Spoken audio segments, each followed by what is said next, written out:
Welcome to the Arjun batch. आज हमारी first class है एसएसटी के लिए और हम अपना सबसे पहले जो टॉपिक स्टार्ट करेंगे it will be in the civics, जो कि है पावर शेयरिंग। पावर शेयरिंग का मीनिंग क्या होता है, सबसे पहले आपको ये देखना है। बड़ा सिंपल है, पावर को हम क्या कर रहे हैं, शेयर कर रहे हैं, बट कहाँ पर कर रहे हैं। As you know that we are a democratic country. So democracy में there is a different organs of government, आपके अलग अलग सोशल ग्रुप्स हैं या डिफरेंट लेवल ऑफ गवर्नमेंट है, उसमें पावर शेयरिंग होना बहुत ज़्यादा ज़रूरी है। पावर शेयर किस लिए करना है? डेमोक्रेसी। डेमोक्रेसी का मीनिंग क्या है? जहां पे लोगों का रूल है, हमारे इलेक्टेड रिप्रेजेंटेटिव्स होते हैं, बट जस्ट इलेक्टेड रिप्रेजेंटेटिव के बेसिस पे हम रिलाई नहीं कर सकते हैं कि फर्दर एक बार हमने किसी को इलेक्ट कर लिया तो वहां पे कंसंट्रेशन ऑफ पावर नहीं होगा। अगर कंसंट्रेशन ऑफ पावर एक हैंड में ज़्यादा हो जाए या एक ऑर्गन ऑफ गवर्नमेंट में ज़्यादा हो जाए, so it will be very difficult for the nation. तो इसीलिए हम इस चैप्टर के अंदर कुछ अलग अलग कंट्रीज़ के एग्जाम्पल लेंगे जहाँ पर पावर शेयरिंग सिस्टमैटिक तरीके से की गई, और एक ऐसा कंट्री का एग्जाम्पल जहाँ पे पावर शेयरिंग प्रॉपर तरीके से नहीं था। So let's begin. First thing, आपसे अगर कोई मीनिंग पूछता है what do you mean by power sharing, power sharing का मतलब जो हम लोग पहले ही अपना डिस्कस कर चुके हैं, it is about we are a democratic country. Democratic country के अंदर हम चाहते हैं कि पावर को जितने लेवल तक उसका ब्रेक डाउन किया जा सके, जिस जिस लेवल तक हम रिस्पॉन्सिबिलिटीज़ को शेयर कर सकें, तो पावर हम अलग अलग लेवल पर डिवाइड कर रहे हैं ताकि वो रिस्पॉन्सिबिलिटीज़ आपकी इफेक्टिव तरीके से पूरी की जा सके। सो डेमोक्रेसी के अंदर वी आर सेइंग कि पावर एक वन हैंड में कंसंट्रेट नहीं होना चाहिए। वन हैंड कंसंट्रेट मतलब सिर्फ एक ऑर्गन के पास ज़्यादा पावर ना हो, सिर्फ आपकी सेंट्रल गवर्नमेंट के पास ज़्यादा पावर ना हो। सो इसलिए पावर को हमने डिवाइड किया है, और डिवाइड करने का सबसे इंपॉर्टेंट चीज़ है चेक ऑन ईच अदर। जैसे आप यहाँ पे देख सकते हो, आपका सबसे पहले यूनियन गवर्नमेंट, उसके बाद आपका स्टेट गवर्नमेंट, एंड देन आपका लोकल गवर्नमेंट। तो ये आपके 3 लेवल्स ऑफ गवर्नमेंट है। इन तीनों लेवल ऑफ गवर्नमेंट के पास पावर को हम बेसिकली शेयर कर रहे हैं। तीनों के अपने अपने अलग अलग सब्जेक्ट्स हैं, उसके रिगार्डिंग वो लोग डिसीजंस ले सकते हैं या उनका उन स्फेयर्स के अंदर जुरिस्डिक्शन हमें देखने को मिलता है। यहाँ पे यही है कि पावर आपका सेंट्रल गवर्नमेंट के साथ अलग अलग जो कॉन्स्टिट्यूएंट यूनिट्स हैं, जो आपकी अदर स्टेट्स हैं, उनके साथ हम पावर को किस तरीके से डिवाइड कर रहे हैं। So it is also called the decentralisation of power. Power को हमें सेंट्रलाइज नहीं करना है, पावर को हमें स्टेप बाय स्टेप डिसेंट्रलाइज करना है, and that is basically the power sharing. It is the technique जिसके थ्रू आप पावर को डिफरेंट लेवल्स पर डिवाइड कर सकते हो। नेक्स्ट टॉपिक, द एग्जाम्पल जिसके बारे में हम बात करने वाले हैं इस चैप्टर के अंदर, सबसे पहले हम देखेंगे बेल्जियम के अंदर। बेल्जियम के अंदर उनके कॉन्स्टिट्यूशन को काफ़ी बार अमेंड किया गया। अमेंडमेंट का मतलब होता है उसके अंदर कुछ रिफॉर्म्स लाए गए, कुछ बेटर चेंजेस किए गए, इम्प्रोवाइजेशन हुआ ताकि पावर शेयरिंग प्रॉपर तरीके से हो, डाइवर्सिटी को ज़्यादा फोकस दिया गया। But on the other hand यहाँ पर हम जो एग्जाम्पल अपना देखने वाले हैं दैट इज श्रीलंका। श्रीलंका के अंदर कंसंट्रेशन ऑफ पावर एक मेजॉरिटी के पास था। मेजॉरिटी डोमिनेट करेगी माइनॉरिटी को या अदर सोशल ग्रुप्स को, तो वहाँ से सिविल वॉर जैसे प्रॉब्लम्स क्रिएट होंगे। Civil war that means a violence different social groups के बीच में within a country, so that is a civil war जो हमें श्रीलंका में यहाँ पे देखने को मिलता है। अब सबसे पहले जो मैंने आपको बताया बेल्जियम, बेल्जियम आपका कहाँ पे है, that is in a Europe, एक छोटा सा कंट्री है। अगर हम देखें कि अपने बॉर्डर किस किस के साथ शेयर करता है, the famous that is France, Netherlands, Germany, Luxembourg. अब बेल्जियम का सिनेरियो क्या है, आप नॉर्मली यूरोप को देखते हैं, यूरोप की स्टोरी ऑलमोस्ट सभी को पता है कि जब कोल्ड वॉर एंड हुआ तो आपका जो ईस्ट यूरोपियन कंट्रीज है वो बेसिकली फर्दर डिवाइड होकर न्यू कंट्रीज बनाते हैं। मतलब यूरोप के अंदर आप नॉर्मली नेशंस देखेंगे तो उनका साइज मेजॉरिटी ऑफ देम बहुत ही स्मॉल कंट्रीज हैं, स्मॉल स्टेट्स हैं वो एक तरीके से।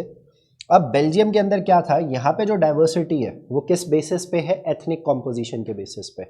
डाइवर्सिटी का मतलब आपके कंट्री में या आपके कम्युनिटी के अंदर हम लोग देखते हैं कि लोग different culture, different language, different religion follow कर रहे हैं, तो वो डाइवर्सिटी कहलाता है, डिफरेंट टाइप वेरिएशंस। तो यहाँ पे जो डाइवर्सिटी है वो किस बेसिस पे है, एथनिक बेसिस पे। एथनिक बेसिस मतलब आपके कल्चर बेसिस पे या आपके लैंग्वेज बेसिस पे। और बेल्जियम के अंदर हम स्पेसिफिकली अगर एग्जांपल लें तो यहाँ पे डिफरेंट लैंग्वेज बोलने वाली कम्युनिटीज़ था, और उनका जो कॉम्पोजिशन इनके कंट्री में कैसे है वो लोग भी हम जानेंगे। बेल्जियम का अगर कोई कैपिटल आपसे पूछता है that is Brussels. Okay, now move to the next. अब इसके अंदर आप देखिए यहाँ पे आपको इस ग्राफ के थ्रू थोड़ा सा बेटर तरीके से रिप्रेजेंट किया गया है कि यहाँ पर ये जो डिफरेंट कलर्स हैं, जैसे ये डिफरेंट कलर्स आपको इन कंट्रीज़ के अंदर जो कॉम्पोजिशन है अलग अलग लोगों की, अगर आप देखेंगे जर्मन स्पीकिंग लोग कहाँ पर हैं, फ्लेमिश रीजन के अंदर डच स्पीकिंग लोग आपके कैसे हैं, और आपके फ्रेंच स्पीकिंग लोग बेसिकली किन पार्ट्स के अंदर हैं, और ब्रुसेल्स जो कैपिटल है वहाँ पे कॉम्पोजिशन किस तरीके से है। तो इस पिक्चर से बेसिकली या इस मैप से आप बहुत इजीली इस चीज़ को आइडेंटिफाई कर सकते हो कि हाँ यहाँ पे डाइवर्सिटी बहुत अच्छे से एग्जिस्ट करता था। अब डाइवर्सिटी को इसका परसेंटेज बेस पे अगर इस टेबल के अंदर हम देखें, ये आपके लिए बड़ा इंपॉर्टेंट होने वाला है क्योंकि इससे रिलेटेड क्वेश्चंस आपके आते हैं। सबसे पहले बेल्जियम के अंदर जो फ्लेमिश रीजन है द एरिया, वहाँ पर 59% लोग ऐसे हैं जो कि डच लैंग्वेज बोलते हैं। On the other hand Wallonia वाला जो पार्ट है वहाँ पे 40% लोग ऐसे हैं जो फ्रेंच बोलते हैं, और रेस्ट ऑफ द पॉपुलेशन जो अराउंड 1% लोग हैं वो आपकी जर्मन लैंग्वेज बोलते हैं। सो नॉर्मली अगर आप पूरे बेल्जियम में देखेंगे जो मेजॉरिटी है वो किसकी है, डच लोगों की है, ज़्यादा परसेंटेज डच लोगों का है। But on the other hand French लोग अगर देखेंगे तो वो आपकी सेकेंड हाईएस्ट कॉम्पोजिशन इन्हीं लोगों का है, बट एक तरीके से ये माइनॉरिटी में है। फ्रेंच लोगों का जो यहाँ पे स्टेटस था, इकोनॉमिक स्टेटस था, वो डच लोगों से काफ़ी बेटर था। Now will talk about the capital city जो कि आपका ब्रसेल्स है। ब्रसेल्स के अंदर आप नोटिस कीजिए यहाँ पर ऑपोजिट है, रेस्ट ऑफ द फ्रांस के अंदर ज़्यादा पॉपुलेशन है डच लोगों की, बट यहाँ पर ज़्यादा पॉपुलेशन है किसकी, फ्रेंच कम्युनिटी के लोगों की, और डच लोगों की कितनी है, ओनली 20%। तो 80% are the French and 20% are the Dutch in the capital city of Belgium. Belgium के जो लीडर्स हैं उनको इस चीज़ को उन्होंने कभी भी इग्नोर नहीं किया, उन्होंने कभी भी इस चीज़ को एसिमिलेट की पॉलिसी के थ्रू डिस्ट्रॉय करने की कोशिश नहीं करी। उनको अपनी डाइवर्सिटी कोई प्रॉब्लम नहीं लगती थी, बट दे वर अवेयर कि अगर डाइवर्सिटी को आप रिकॉग्नाइज नहीं करोगे, one community going to oppress the another community, there is going to be a violence, disturbance होगा, डेवलपमेंट पे फोकस नहीं किया जा सकता है। तो इन्होंने अपने रीजनल डिफरेंसेस को आइडेंटिफाई किया, अपनी कल्चरल डाइवर्सिटीज़ को आइडेंटिफाई किया और उसको रिकॉग्नाइज किया। यहाँ पे रिकॉग्नाइज वर्ड बड़ा इंपॉर्टेंट है। रिकॉग्नाइज करने का मतलब है कि आपकी गवर्नमेंट आपको एक लीगल स्टेटस दे रही है, और गवर्नमेंट अगर आपको रिकॉग्नाइज कर रही है तो डेफिनेटली आपको जो राइट्स मिलेंगे वो मेजॉरिटी के बराबर ही राइट्स मिलेंगे, आपको इक्वल अपॉर्चुनिटीज़ मिलेंगी। सो ये रिकॉग्निशन होना बहुत ज़्यादा ज़रूरी है। जैसे हम लोगों ने इस चैप्टर के स्टार्टिंग में बात करा था अमेंडमेंट, सो इनने अपने कॉन्स्टिट्यूशन को कितने टाइम अमेंड किया है, 4 टाइम्स। अब वो ईयर हमारे लिए बड़ा मैटर करता है। 1970 से लेकर 1993 तक इन्होंने 4 टाइम्स अपने कॉन्स्टिट्यूशन को बेसिकली क्या किया, अमेंड किया।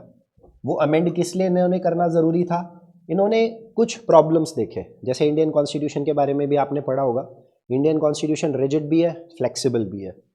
फ्लेक्सिबल क्यों है, क्योंकि अगर आपके टाइम के अकॉर्डिंगली, नीड के अकॉर्डिंगली अगर उसमें हम कुछ इम्प्रोवाइजेशन करना चाहते हैं तो दैट इज़ पॉसिबल। सेम तरीके से बेल्जियम का जो मॉडल है, उनका जो कॉन्स्टिट्यूशन है, वो भी हमसे इसी चीज़ से बहुत ज़्यादा रिलेटेबल है। तो इससे पता लगता है कि बेल्जियम का जो कॉन्स्टिट्यूशन है वो स्टैटिक नहीं था, टाइम के अकॉर्डिंगली उसमें चेंजेस की अगर रिक्वायरमेंट है तो उसको किया जा सकता था। Now they are talking about constitution क्या प्रिस्क्राइब करता है, Belgium model of power sharing क्या है, उससे हमें क्या देखने को मिलता है, क्या लर्न करने को मिलता है। इन्होंने कॉन्स्टिट्यूशन के अंदर इस चीज़ को मेंशन किया कि जो हमारी सेंटर लेवल पे गवर्नमेंट होगी, जो यूनियन गवर्नमेंट होगा इनका, जो पूरे कंट्री को लुक आफ्टर करेगा, उसमें नंबर ऑफ मिनिस्टर्स दोनों कम्युनिटीज़ के इक्वल होंगे, डच स्पीकिंग भी और फ्रेंच स्पीकिंग भी। इसके बाद इन्होंने एक और चीज़ करी, इमेजिन करो, चलो आज तो हम इस चीज़ को एग्री करते हैं कि there is going to be the equal strength of both the communities, but in future अगर किसी मेजॉरिटी ने कॉन्स्टिट्यूशन में अमेंडमेंट कर दिया और पावर को दोबारा से अपने हैंड में कंसंट्रेट करने की कोशिश करी या कॉन्स्टिट्यूशन को सबवर्ट करने की कोशिश करी, तो क्या उसके लिए भी कोई प्रोविज़न ऐड ऑन करना है। तो इन्होंने उसका भी सॉल्यूशन बेसिकली यहाँ पे दिया, और सॉल्यूशन ये था कि कोई भी कम्युनिटी, मतलब ऐसा नहीं है कि डच लोग या अकेले फ्रेंच लोग कॉन्स्टिट्यूशन में कोई भी यूनिलेटरली चेंज करेंगे। यूनिलेटरली मतलब अकेले नहीं कर सकते हैं, they need the consent from both the communities. यहाँ पे बहुत क्लियरली ये चीज़ मेंशन है, ईच लिंग्विस्टिक ग्रुप, लिंग्विस्टिक मतलब लैंग्वेज बेस्ड, यहाँ पे हमने फ्रेंच और डच लैंग्वेज की बात कर रहे हैं, सो that is the linguistic group. Unilaterally वो कोई डिसीजन नहीं ले सकता है, अगर आप कॉन्स्टिट्यूशन के अंदर कोई भी अमेंडमेंट करना चाहते हैं तो आपको दोनों ग्रुप्स के सपोर्ट का बहुत ज़्यादा रिक्वायरमेंट होगा। स्टेट गवर्नमेंट, ये भी बड़ा एक इंपॉर्टेंट सिनेरियो है। स्टेट गवर्नमेंट सबऑर्डिनेट नहीं है किसके, सेंट्रल गवर्नमेंट के। सबऑर्डिनेट मतलब उससे छोटी नहीं है, उससे नीचे नहीं है, या बेसिकली हायरार्की में उसके अंडर नहीं आ रही है। नॉर्मली एक कंट्री जो है उसको रन करने के लिए किसका रिक्वायरमेंट होता है, आपके सेंट्रल गवर्नमेंट का। उसके बाद आपके कंट्री में जो भी अलग अलग प्रोविंसेस या स्टेट्स हैं वहां पर आपको प्रोविंशियल गवर्नमेंट या आपको स्टेट गवर्नमेंट देखने को मिलेगा। And it seems very obvious कि सेंट्रल गवर्नमेंट ज़्यादा पावरफुल होता है, स्टेट गवर्नमेंट उससे सबऑर्डिनेट होता है, जैसे इंडिया में हमें ये चीज़ देखने को मिलती है। बट यहाँ पे बहुत क्लियरली ये स्टेट किया गया है कि जो स्टेट गवर्नमेंट है वो सबऑर्डिनेट नहीं है, मतलब उसके अपने जुरिस्डिक्शंस है, वो अपने जुरिस्डिक्शंस में अपनी पूरी अथॉरिटी रखती है, पूरी पावर रखती है, और वो बिल्कुल इक्वल है अपनी पावर के टर्म्स में टू द सेंट्रल गवर्नमेंट। कोई एक दूसरे के काम में ज़्यादा इंटरफेयर नहीं कर सकते हैं। तो ये दो इंपॉर्टेंट प्रोविजंस थी जो बेल्जियम ने अपने कॉन्स्टिट्यूशन के अंदर इसको ऐड ऑन किया। Then they are talking about Brussels के अंदर। अब हम कैपिटल में चलते हैं। जैसे हमने क्या देखा कि ओवरऑल जो सेंट्रल एंड स्टेट गवर्नमेंट है वहाँ पे जो नंबर ऑफ मिनिस्टर्स हैं फ्रॉम बोथ द कम्युनिटीज़ वो इक्वल रहेंगे। अब ब्रुसेल्स के अंदर हमने क्या देखा था कि यहाँ पे पॉपुलेशन किसकी, फ्रेंच लोगों की ज़्यादा है। तो इन्होंने देखा कि जब ऑल ओवर द कंट्री हमें इक्वल ट्रीट किया जा रहा है तो कैपिटल सिटी के अंदर हम भी डच लोगों के साथ जो रिप्रेजेंटेशन है, जो पावर शेयर है, वो इक्वल नंबर पे करेंगे। तो ब्रुसेल्स की अपनी गवर्नमेंट है और ये गवर्नमेंट किसकी है, दोनों कम्युनिटीज़ की अपनी अपनी गवर्नमेंट है। वहाँ पे दोनों कम्युनिटीज़ एक तरीके से अपने आप को रिप्रेजेंट कर रहे हैं, अपनी गवर्नमेंट है, मतलब there is going to be a one government in Brussels. दोनों कम्युनिटीज़ उस गवर्नमेंट में अपना रिप्रेजेंटेशन दे रहे हैं और वो रिप्रेजेंटेशन दोनों का क्या है, इक्वल नंबर के अंदर है। बट यहाँ पर एक थर्ड काइंड ऑफ गवर्नमेंट आपको देखने को मिलेगी जिसे इन्होंने वर्ड दिया है कम्युनिटी गवर्नमेंट। कम्युनिटी गवर्नमेंट का मतलब ये है कि बेसिकली आपके कल्चरल रिलेटेड, एजुकेशन रिलेटेड और आपके लैंग्वेज रिलेटेड अगर कोई भी मैटर है, इन सब्जेक्ट्स के अंदर अगर कोई भी मैटर आता है तो उसके ऊपर डिसीजन लेने की जो अथॉरिटी है वो किसके पास है, ओनली आपकी कम्युनिटी गवर्नमेंट के पास है। मतलब कम्युनिटी गवर्नमेंट के थ्रू यहाँ पर सेपरेशन का फीलिंग या सेसेशनिस्ट काइंड ऑफ मूवमेंट को प्रोवोक करने का नहीं है। यहाँ पे कम्युनिटी गवर्नमेंट का जो काम है वो बहुत ही प्रोडक्टिव है और उसकी अपनी खुद पावर्स उसको अलॉट की गई हैं कि इन पर्टिकुलर सब्जेक्ट मैटर्स के ऊपर आप बेसिकली अपने डिसीजंस ले सकते हो। Now they are talking about Sri Lanka. अभी आपने बेल्जियम देख लिया, बेल्जियम का जो भी एग्जाम्पल आपने देखा वहाँ पे दिख रहा है कि पावर को बहुत सिस्टमैटिक तरीके से अरेंज किया गया। एंड इट्स ऑब्वियस जहाँ पे पावर को इतने सिस्टमैटिक तरीके से अरेंज किया जाए वहाँ पे चीज़ें बहुत स्मूथ तरीके से रन होती हैं। अब हम लोग आते हैं अपने साउथ एशिया में। साउथ एशिया में there is a island nation that is called Sri Lanka. एक स्टेटमेंट होता है अगर कोई आपसे पूछे कि since independence name the two countries जो आपके डेमोक्रेटिक रहे हैं, तो one is India South Asia में and other one is Sri Lanka. But Sri Lanka की इंडिपेंडेंस के बाद 1948 के बाद वहाँ पर कुछ टाइम तक सिविल वॉर चलता है, कुछ इश्यूज आते हैं सिविल वॉर के। 1983 के अंदर वहाँ पर एक ग्रुप आता है that is called LTTE, liberation tigers of Tamil Nadu. And that group जो कि रिस्पॉन्सिबल था इंडिया के एक former prime minister Rajiv Gandhi के असैसिनेशन में। तो अब ये देखेंगे इस LTT ने यहाँ पे क्या प्रॉब्लम क्रिएट किया, या LTT ग्रुप क्यों एग्जिस्टेंस में आया, क्या रीज़न था, उनके क्या डिमांड्स थे कि वो एक मिलिटेंट ग्रुप डेवलप हुआ। श्रीलंका सबसे पहले हमारे सदर्न पार्ट में है और इंडिया का सदर्न स्टेट आपको पता है दैट इज तमिलनाडु। तो उससे बेसिकली श्रीलंका जो इंडिया से कनेक्टेड है वो पार्ट उसको हम क्या बोलते हैं, that is called park straight. Tamil Nadu के क्लोज है। तो जब इंडिया के अंदर ब्रिटिशर्स आए तो उन्होंने प्लांटेशंस लगाई और आपको पता है ब्रिटिशर्स अलग अलग एरियाज से इंडेंचर्ड लेबर्स लेकर जाते थे। मतलब पहले तो लालच देते हैं कि आपको बेटर जॉब देंगे, इनकम होगा, अपॉर्चुनिटी मिलेगी, बट वो लोगों को ले गए, प्लांटेशंस में काम करवाया और स्लेव के तरीके से ट्रीट किया। तो उसी तरीके से ब्रिटिशर्स कुछ तमिलियंस को अपने साथ श्रीलंका लेकर गए और जब श्रीलंका को इंडिपेंडेंस मिला तो जो इंडियन तमिल्स वहाँ पर गए थे वो उन एरियाज़ में उनके फोर फादर्स सेटल हो गए। अब श्रीलंका के अंदर हमें जो कॉम्पोजिशन देखने को मिलता है वो दो ग्रुप्स का देखने को मिलता है। वन इज सिन्हाला जो श्रीलंका की नेटिव कम्युनिटी है, second that is Sri Lankan Tamils. ये श्रीलंकन तमिल्स वो लोग हैं जो इंडिया से कभी इनके forefathers as a indentured labour के तौर पे गए और इसी जोन में जाकर शिफ्ट हो गए, सेटल हो गए। दोनों के लैंग्वेज अलग है, दोनों का रिलीजन अलग है, दोनों का कल्चर अलग है। और इवन अगर आप श्रीलंका को देखेंगे तो जो उसका नॉर्थ ईस्ट पार्ट है वहाँ पे मेजॉरिटी किसकी थी? श्रीलंकन तमिल्स थी। बट पूरे कंट्री के अंदर आप मेजॉरिटी देखोगे, ज़्यादा डोमिनेंस देखोगे, वो किसका है? सिन्हाला का है। तो श्रीलंका में अगर कोई मेजॉरिटी कम्युनिटी है सो दैट इज सिन्हालीज। अब इसमें होगा क्या, इस मैप के अंदर आपको एक्सप्लेन किया गया है किस रीजन के अंदर आपके लोग रहते हैं। आप नॉर्मली देखिए जितना भी ये नॉर्थ ईस्ट वाला पार्ट है, रेड वाला पार्ट है, that is of the Sri Lankan Tamils. Rest of the आपका जो पार्ट आपको देखने को मिलेगा, ये जो येलो से आपका एक तरीके से मार्क्ड है, ये वो पार्ट है जहाँ पे आपको सिन्हाली कम्युनिटी देखने को मिलेगी। तो इस मैप में बहुत क्लियरली डिपिक्ट किया गया है कि इस कंट्री की जो मेजॉरिटी पॉपुलेशन है दैट इज सिन्हालीज। तो इसका मतलब पावर शेयरिंग का डिमांड इस कंट्री में भी था। बट क्या वो डिमांड फुलफिल हुआ था? नो, ऐसा नहीं हुआ। अब यहाँ पे एक चीज़ आप याद रखिए कि श्रीलंका को इंडिपेंडेंस किस ईयर में मिलता है? 1948 के अंदर। और जैसे ही इनको इंडिपेंडेंस मिला, इन्होंने अपनी नेटिव कम्युनिटी सिन्हालीज को ज़्यादा सुप्रीम बनाया।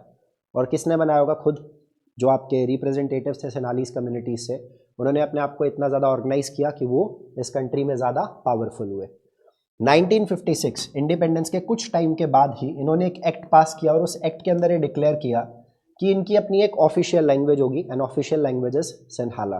तो क्या ऑफिशियल लैंग्वेज होना गलत बात है? देखो, ऑफिशियल लैंग्वेज इंडिया में भी है। इंडिया के अंदर इंग्लिश आपको देखने को मिलेगी, आपको हिंदी ऑफिशियल लैंग्वेज देखने को मिलेगी, नेशनल लैंग्वेज नहीं है। जबकि इंडिया में लैंग्वेज बेस्ड डाइवर्सिटी बहुत ज़्यादा है। तो हमारे यहाँ पे अदर रीजनल लैंग्वेजेस को भी हमारे कॉन्स्टिट्यूशन में क्या किया गया है? रिकॉग्नाइज किया गया है। बट यहाँ पर दो लैंग्वेजेस को नहीं, इफ़ दे वांटेड तो वो सिन्हाला के साथ साथ तमिल लैंग्वेज को भी रिकॉग्नाइज कर सकते थे, बट इन्होंने ऐसा नहीं किया। उसके बाद जैसे इंडिया में आपको रिजर्वेशन देखने को मिलता है, इन्होंने रिजर्वेशन किसको किया? ना तो ये कास्ट बेसिस पे था, ना ये इकोनॉमिक बेसिस पे था। इन्होंने अपनी कम्युनिटी के लोगों को ज़्यादा फेवर करने के लिए, उनकी पोजीशन को ज़्यादा स्ट्रॉन्ग करने के लिए, उनको बेटर अपॉर्चुनिटीज़ प्रोवाइड करने के लिए सिन्हाला स्पीकर्स को प्रेफरेंस दिया गया वहाँ के एजुकेशन के अंदर और वहाँ की गवर्नमेंट जॉब्स के अंदर। मतलब एक तरीके से कंप्लीटली नेग्लेक्ट कर दिए गए थे आपके श्रीलंकन तमिल्स। न्यू कॉन्स्टिट्यूशन अब एक चीज़ और लेकर आता है, दैट इज़ इन्होंने कहा कि हम अपने कंट्री में किसको फॉस्टर करेंगे? बुद्धिज़्म को। मतलब श्रीलंका ज़्यादा प्रमोट किसको कर रहा है? बुद्धिज़्म को। और ये जो बुद्धिज़्म का जो रिलीजन है वो ज़्यादा किससे एसोसिएटेड है? That is with the Sinhalese communities. चाहे इंडिया से बुद्धिज़्म का बर्थ हुआ, रेस्ट ऑफ द एरियाज़ में उसका स्प्रेड हुआ, बट यहाँ पर जो श्रीलंकन तमिल्स थे, या तो वो हिंदू थे या बेसिकली आपके मुस्लिम थे या क्रिश्चियंस थे, बट बुद्धिस्ट में उनका इतना ज़्यादा स्ट्रेंथ नहीं था। Now they are talking about why power sharing is desirable. आपने देख लिया कि श्रीलंका के अंदर क्या सिनेरियो होता है। श्रीलंका में इसकी वजह से सिविल वॉर भी चलता है, वायलेंस होती है। जब श्रीलंकन तमिल्स ने अपना ये डिमांड रखा कि हमें प्रॉपर पॉलिटिकल रिप्रेजेंटेशन मिलना चाहिए, हमें इक्वल अपॉर्चुनिटीज़ मिलनी चाहिए जो rest of the Sinhali community को मिल रही है। इन्होंने इवन अपनी पॉलिटिकल बॉडीज़ बनाई, बट वो इतनी इफेक्टिव नहीं हुई। इनके डिमांड्स को नेग्लेक्ट किया गया टाइम के बाद। सो 1983 में ये लोग डिसाइड करते हैं कि हम अपना एक ग्रुप बनाते हैं, that is called liberation tigers of Tamil Eelam. और इन्होंने पाथ चूज़ किया वायलेंस का, and that led to the civil war in the Sri Lanka. तो अब यहाँ से ये दो प्रॉब्लम्स जो मैंने आपको बड़े एक शॉर्टकट में आपको एक्सप्लेन किया है, उसके अंदर अब हमें क्या सीखने को मिलता है। अगर कोई आपसे पूछे कि भाई पावर शेयरिंग डिजायरेबल क्यों है, बड़ी बेसिक सी चीज़ है ये। इसके दो रीज़न है। One is prudential reason. Prudential का मतलब क्या होता है? हम ये कह सकते हैं प्रैक्टिकल वे में अगर हम देखें, अगर आप पावर शेयर करते हो तो कन्फ्लिक्ट्स हमेशा कम होंगे। आप रीज़न ही नहीं दे रहे हो, आप किसी को प्रोवोक ही नहीं कर रहे हो, आप इक्वल ट्रीटमेंट दे रहे हो, there is a mutual respect, so conflict automatically reduce हो जाएगा। गवर्नमेंट आपकी ज़्यादा स्टेबल होगी। अगर आप एक ऐसी गवर्नमेंट देखते हैं जो सभी लोगों के राइट्स के बारे में बात कर रही है, तो ऐसी गवर्नमेंट को हम हमेशा क्या करेंगे? प्रमोट करेंगे। ऐसी गवर्नमेंट हमेशा स्टेबल रहेगी। ऐसी गवर्नमेंट के अगेंस्ट प्रोटेस्ट बहुत कम होंगे। ऐसी गवर्नमेंट में जो भी रिप्रेजेंटेटिव्स हैं, चाहे वो किसी भी कम्युनिटी से बिलोंग करें, वो इस गवर्नमेंट को डेफिनेटली सपोर्ट करेंगे। तो एक गवर्नमेंट अपना फुल टेन्योर कंप्लीट कर पाएगी। तो कंक्लूजन क्या है? हमेशा पावर शेयरिंग के जो आउटकम्स हैं, जो उसके रिजल्ट्स हैं, वो हमेशा बेटर होते हैं।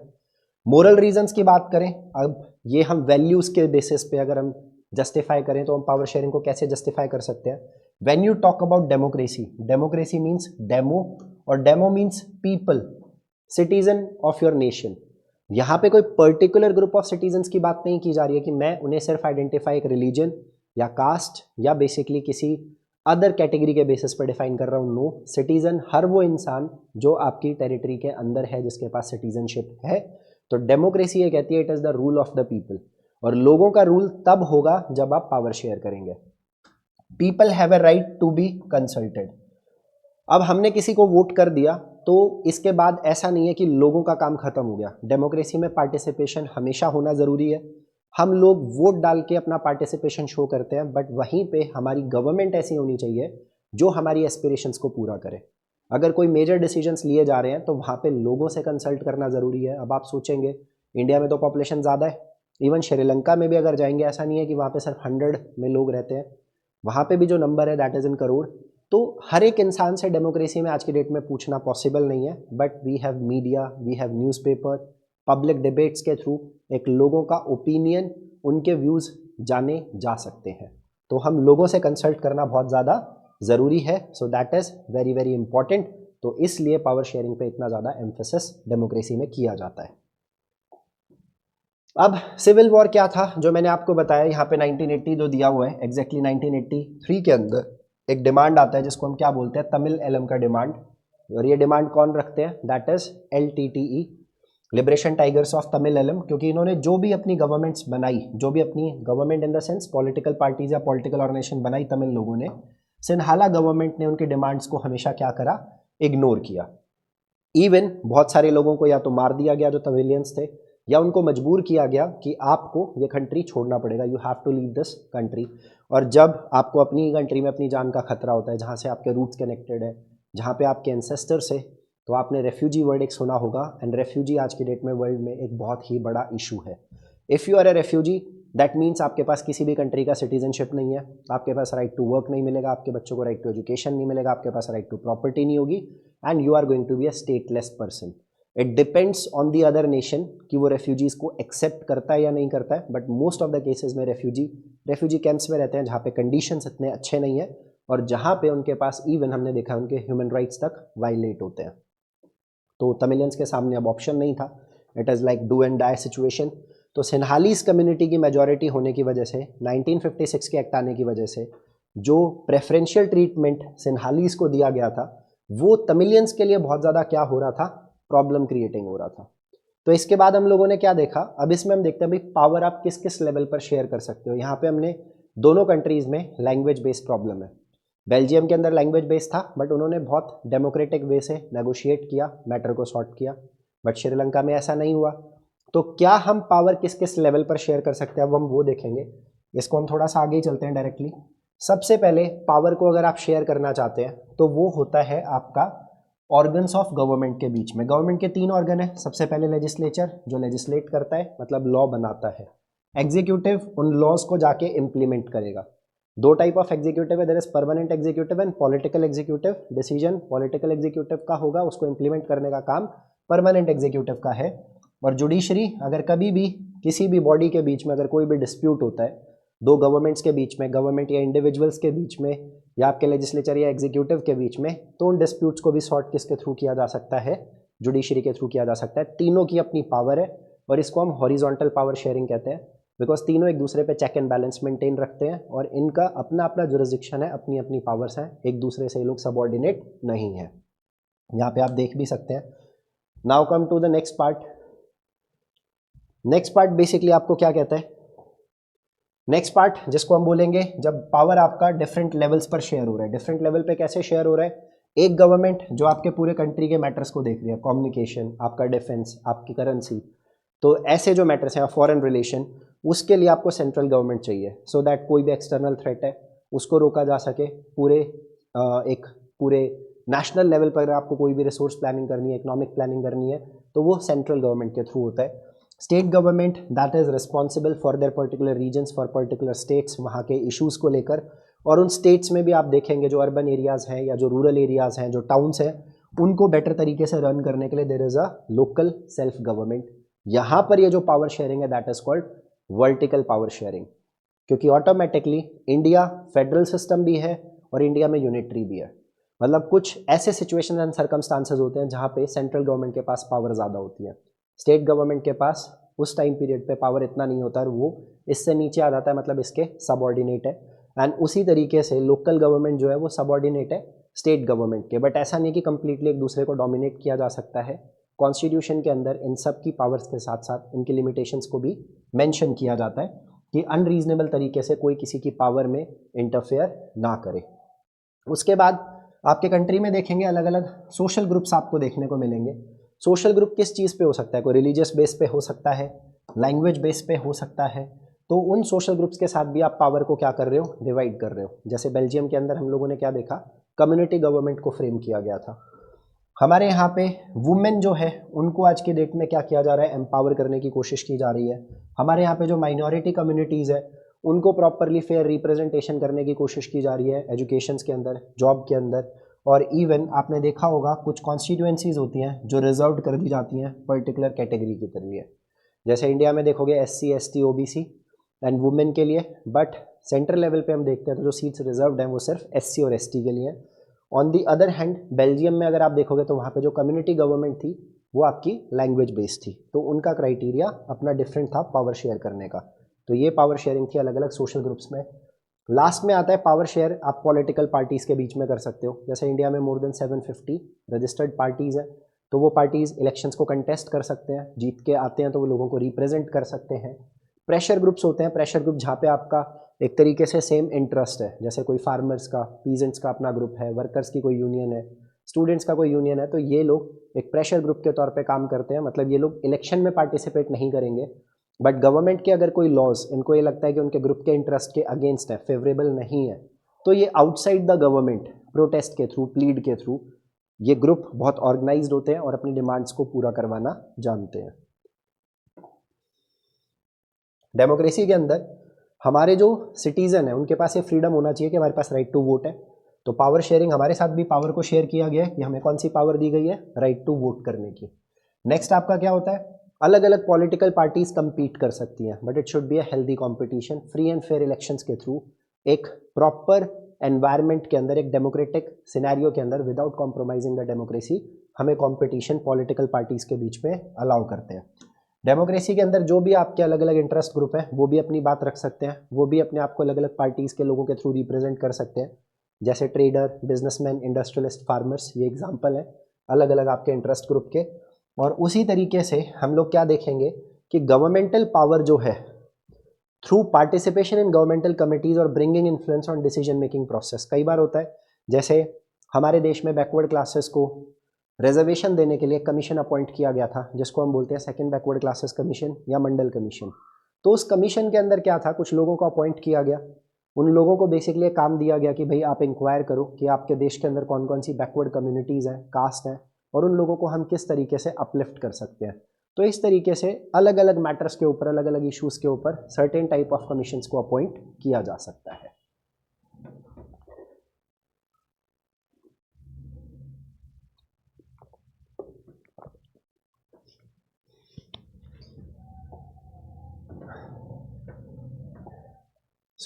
इसके साथ आज हमारा ये चैप्टर ख़त्म होता है।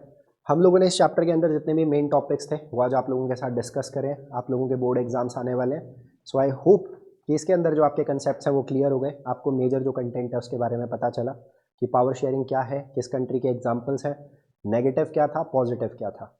अगर आपको अच्छा लगा, so this is basically our Telegram channel, that is Kunal Sardana classes. आप इसको ज्वाइन कर सकते हैं और फर्दर हमारे साथ कनेक्ट कर सकते हैं। Thank you so much. Next class next topic के साथ।